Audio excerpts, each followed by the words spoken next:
Hi Leo, and welcome to your horoscope for November 2024. Thanks for joining me. It's a pleasure to be with you today. I'm based in the UK, so please bear that in mind. And watch the horoscopes in this order, please. Rising sign first, then sun sign, and finally moon sign. I'm going to break the month down into 4 weeks, and I'm going to pay particular attention to what the moon is doing and how it moves through your chart, Leo. So you'll have an idea of where you're supported on what certain days here in November. Okay, so week 1, Friday the 1st until Sunday the 10th of November. On the 1st, 2nd, and 3rd, the moon is in Scorpio, and it's in your 4th house of your roots, your home, your family. Scorpio is a water sign that's very good at uncovering hidden secrets, right? So if there's anything that's been unclear or up in the air as far as your most important relationships are concerned, you'll receive the information and really know where you're at in your connection to another person.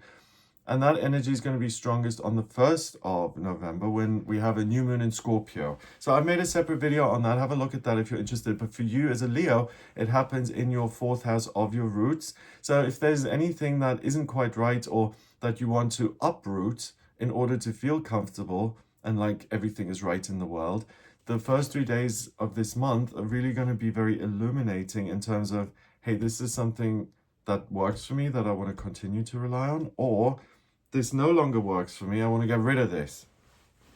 So really trust your gut on those conclusions that you reach. On the 2nd of November, Mercury ingresses into Sagittarius and it moves out of Scorpio in your, Mercury moves out of Scorpio in your 4th house and it goes into Sagittarius in your 5th house, exactly. So from the 2nd of November onwards, your focus isn't so much about your existing relationships and continuing to figure those out. I think you get that quite quickly. From the 2nd onwards, I think new relationships and new adventures and new experiences become the top of your priority list. So if you're Leo who's single and wants to meet someone, it's really ideal for dating here at the beginning of the month. On the 4th and 5th, the moon goes into Sagittarius and joins Mercury in your 5th house of romance and what you love and children and the things that are fun in life. So the 4th and 5th are ideal for meeting a new person, to enjoy yourself, and even if it's not on a romantic level and that's not an issue, like being around other people and going to visit places that are new and unfamiliar, all of that is going to be really rewarding and satisfying. On the 4th, Mars goes out of Cancer in your 12th house and it moves into your sign of Leo in your 1st house of self. And that is really amazing news as far as you're concerned, because Mars is ambition and drive. And with it now going into your sign of Leo, you're going to find that you make so much more progress on realizing anything that you want. So if you've got plans for a new business, or you want to manifest a particular type of circumstance, or you want to put yourself out there. So anything that you're striving to do, anything that speaks to your own ambition, your own drive, the rest of November is really an opportunity for you to make those things happen for yourself without standing in your own way, without being filled with self-doubt. On the 6th and 7th of November, we've got the moon going into Capricorn, and that's in your 6th house of work, and it sits next to Pluto in Capricorn. So that's, again, very different. So make sure you don't get whiplash here at the beginning of the month. But the 6th and 7th are about unwinding any situations in your working life or in your daily routine, in your diet, in your physical health, that, again, also you've come to the conclusion that these make my life more difficult instead of helping me out. So now's the time to drop those habits which are less than useful, in order to create space, first and foremost, to create freedom, but then also so that I can adopt different habits, different ways of operating for a more solid and productive and consistent outcome. So it's interesting because a lot of signs have this kind of theme. It's like a lot of the signs are getting things in order before the Mercury retrograde at the end of the month on the 25th of November, but also, moving into the next few months where, if you're in the northern hemisphere, there isn't as much light and there isn't as much warmth in the world, so you're more dependent on yourself. So the beginning of November here is you being very seriously and working really hard. So if you want to make any changes, in your daily routine, if you want to work less or more, if you want to change your diet or any of the structures that really underpin your life, your daily routine, look at those, make those changes now, and then in 3 or 4 months, you'll really be pleased that you did. On the 8th and 9th of November, the moon moves into Aquarius in your 7th house of relationships. So these 2 days are really good for any kind of teamwork, group work, spending time with colleagues or having discussions, negotiations, anything like that. And particularly the 8th of November, when the moon is in its second quarter and waxing and gaining momentum and getting bigger, it's really good for you to share ideas with other people and to come to some sort of amazing outcome as a group by all chipping something in and then coming up with something as a unit. On the 10th, we've got the moon going into Pisces in your 8th house next to Saturn in Pisces. So if you're selling a house and you're being given a price that's less than you wanted, or if you're trying to settle some sort of bill with a company or some sort of institution, make sure that if that happens on the 10th, that you're not overly forgiving and that you don't just throw in the towel and say, oh, whatever, I don't want to be bothered with this. Try and schedule those kind of discussions. I would say 2 days before, but I would even say a few days before, on the 6th and 7th, when you'll really stand up for yourself and fight for your own rights. Whereas here on the 10th, I think you may just have this sense that I don't have the energy. I don't want to set up a David versus Goliath scenario, so I'll just give up. If you find yourself going into that headspace on the 10th, then just stop that and say, do you know what, doing nothing and rescheduling this and delaying it is better than just like agreeing to something that I don't really want just because I'm so exhausted. Make sure you delay it instead, or you do it earlier on the 6th and 7th. So in this first week, the moon moves from your 4th house to your 11th, and that's pretty much the whole of the right-hand side of the chart, which is quadrant 2 and 3. So the thing about the first 10 days of November is figuring out, what really nurtures me and supports me, what do I love, and how can I bring more of that into my life? And then in the second half of this first 10-day period, how can I now express that outwardly and make connections that are based on these things that I care about, that make sense to me, rather than having my power taken away by other people's rules and expectations and all of that side of things. Excuse me. Okay. So week 2, Monday to Sunday, the 11th to 17th of November. On the 11th and 12th, the moon is still in Pisces. So again, any negotiations or where you really have to, display some grit, try and schedule those earlier or after. On the 11th, Venus enters Capricorn, and Venus is the planet of love and beauty and creativity. And it moves out of Sagittarius in your 5th, where it said, hey, go on dates and meet new people and explore. And when it goes now into Capricorn, Venus is much more interested in you working towards something that you do enjoy, or really building something solid that's your own special creation, right? But again, the whole trend here as the month goes on is reclaiming your power and saying, don't ever waste your time doing something that you're not happy with or that you don't care about, because other people may expect you to. I think you're done with that kind of way of thinking. On the 13th and 14th, the moon then goes into Aries, and it sits in your 9th house of travel, education, and the higher realms. So the 13th and 14th of the month, I really don't think you'll want to stay home. I think you'll want to experience some unfamiliar places, learn some new information, or connect to the higher realms. But the key thing is to find something new and not to do the same old, same old. So these 2 days are the best to take a little bit of time off or to go visit somewhere you haven't been before, just so you don't get the sense of, I'm trapped, I'm being suffocated here.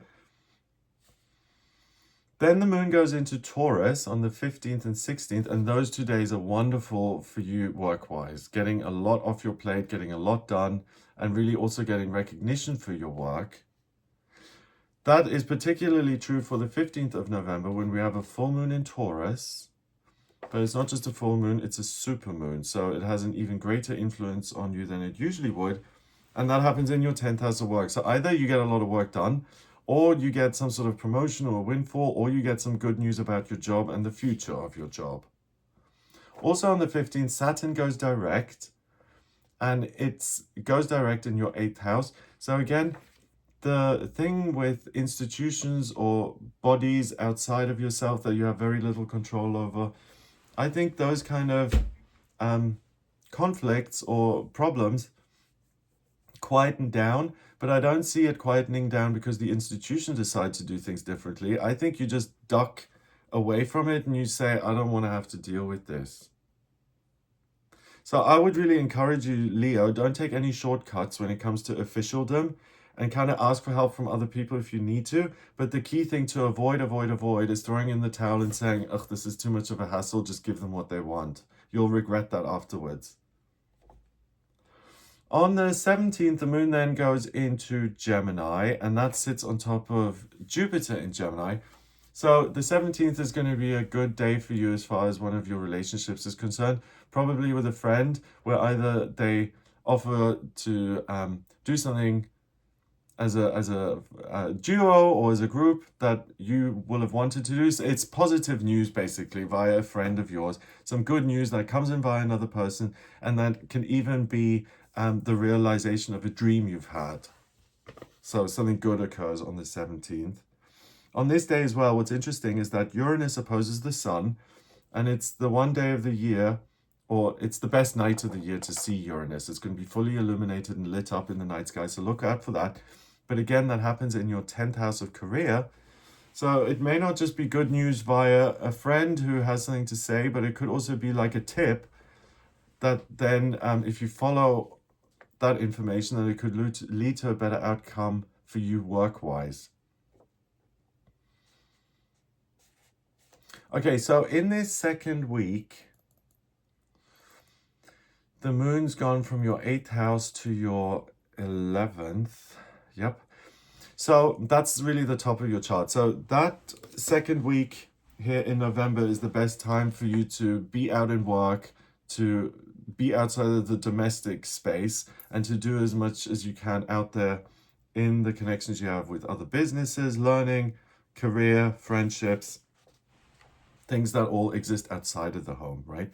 Week 3, Monday to Sunday, the 18th to 24th of November. On the 18th, the moon is still in Gemini, so that's still good for hopes and dreams being realized, friendships. On the 19th and 20th, the moon goes into Cancer, and that's in your 12th house of spirituality. So those 2 days are really a good opportunity to unwind, to let someone else take care of you, or to have this sense that the higher realm, the universe, is taking care of me. So those 2 days, I think you can really decompress and get a lot of your energy back. On the 19th, we've got Pluto going into Aquarius until January 2044, and it moves into your 7th house of relationships. So Leo, this is really great news because your relationships are going to feel a lot easier from now on. And it's not going to be like you have to slog and really work at every relationship. So things get a lot easier in that regard. You know, like when you have the experience, sometimes you say one thing wrong and people immediately drop you. And then a year or before or after or something, a similar event like that occurs and people barely flinch or would never even consider dropping you because you're such close friends. With Pluto going into Aquarius, it becomes much more likely that you receive grace from other people and that relationships are far less problematic and that you have a much easier time with it. And expressing your ideas and hearing other people. It's really wonderful. Look at the video I made on Pluto and Aquarius in January. I go into a lot of detail, but you're really entering an era now where the difficulties in your relationships are, well, I'm sure they're not all behind you, but they're going to be greatly reduced. On the 21st and 22nd, the moon then goes into Leo, and it goes, obviously, because it's in your sign, into your first house of self, and it's next to Mars in Leo in your first house. So these 2 days, the 21st and 22nd, again, great to do anything that builds your confidence. So if you're presenting or if you're you want to realize some sort of ambition or you really want to put yourself out there, Again, like for instance, take photos of yourself or something. If you really want to do something that makes yourself feel good and that gives you a sense of being empowered, these 2 days are the best to do it. And also with Mars being drive, if there's something you really, really want and it's not guaranteed to go in your favor, it could go either way, then try it out on the 21st or 22nd for the universe to be slightly in your favor more than the other way around. On the 21st as well, the sun goes into Sagittarius and it moves into your 5th house, again of romantic relationships and what you love to do. So from the 21st, the focus is again on relationships and what new things can I explore there. On the 22nd, the moon is in its 4th quarter and it's waning down to becoming a new moon at the beginning of December. And you may realize that one of the goals you've set for November, or one of these things that you've been pursuing, you accomplish it on the 22nd. On the 23rd and 24th, then, the moon goes into Virgo, and it goes into your 2nd house of finances and career and income. So those 2 days are best to get your finances sorted out. Look at your direct debit, see what's going out, make sure it's all as it should be. Move money around from one place to another if you want to. Look at things like interest rates, anything where you can get your house in order, your financial house in order. The 23rd and 24th is best. So in the 3rd week, the moon goes from your 11th house to your 2nd, and that's the very left side of your chart. So it's really about looking at the bigger picture and then saying, what can I do to get myself in a space where I can accomplish these things I have in mind? And how can I get organized on that process so that my finances is in order, my house is in order, and I can really face the future head on and I can manifest these things that I want moving forward. So it's really about having solid feet under your ground and being in a good spot and then growing from there. Week 4, Monday to Saturday, the 25th to 30th of November. The moon's in Virgo on the 25th, the same thing, getting organized financially. The moon then goes into Libra on the 26th and 27th, and that goes into your 3rd house of communication. So any thing where a discussion is involved to agree to something, leave it till these 2 days because you're going to be very willing to see the other person's point of view and vice versa. So anything that needs talking out is good. But it's also a good day to express yourself creatively, writing, painting, music. On the 25th, Mercury, the communication planet, that goes retrograde until the 15th of December. So when Mercury is retrograde, communication and transportation becomes more difficult. And for you, it's in your 5th house of romance and what you love. And you may start to get some conflicting ideas. So I think it's better to do the dating and to do the soul searching in terms of what do I want to do in future, what would I love to accomplish. Try and do that before the retrograde, before the 25th of November, so that you don't get muddled and that you don't end up going in a direction that isn't actually what you want. So it becomes a bit more tricky here towards the end of the month. On the 28th, 29th, and 30th of November, we've got the moon going into Scorpio, and that's completing its trip around your chart, and it goes back into your 4th house of family. And again, it's a moment of kind of checking in with yourself and saying, have I unwound some of these structures in my life, particularly relationships that make me feel trapped? And have I created space for better things to come in? Or do I have more work to do in that area? Do I tolerate certain things which don't help me? And how can I break free from that tendency? So in the final week, let's see, the moon goes through your... Oh, it doesn't move that much. It just goes through your 3rd and 4th houses at the end. And that's really the roots of your chart. And it's what do I see as good and what are my values and where do I make a decision and stick to those and where do I compromise myself and how can I stop that? So it's a way to reclaim your power by saying this is how I really feel and this is what I'm going to do about it. It's very no-nonsense, matter of fact. So I hope that gives you an idea of what's coming up in November. and how to navigate this month. If you would like me to look at your birth chart, please get in touch via my website for a personal reading, gregoryscott.com. I need 3 bits of info to draw up your chart. I need your place of birth, date of birth, and time of birth. If you don't have the time of birth, then please also order a chart rectification. That's a process where I work out your time of birth.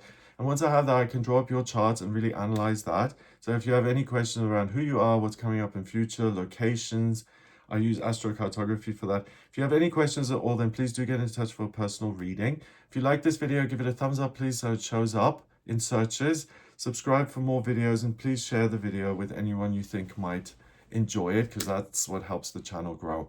So I hope you have a wonderful time in November, and I'll speak to you soon. All the best.